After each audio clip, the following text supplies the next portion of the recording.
Hey everyone, enjoy the show.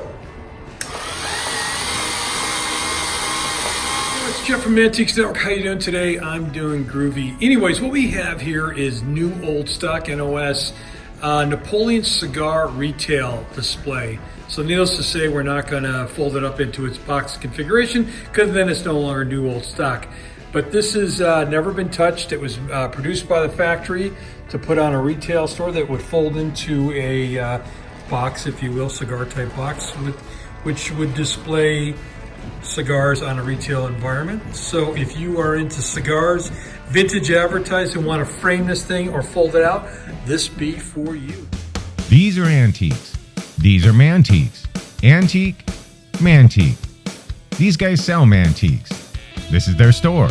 We're bringing stuff every day, in and out, in and out, in and out. We're shaking and baking. These are their customers. Give me the rundown on the GMC. This lived in a bar in Ghent in Belgium. Follow Jim and Jeff from 9 to 5 or after hours as they buy, sell, and restore the coolest stuff for the coolest collectors worldwide.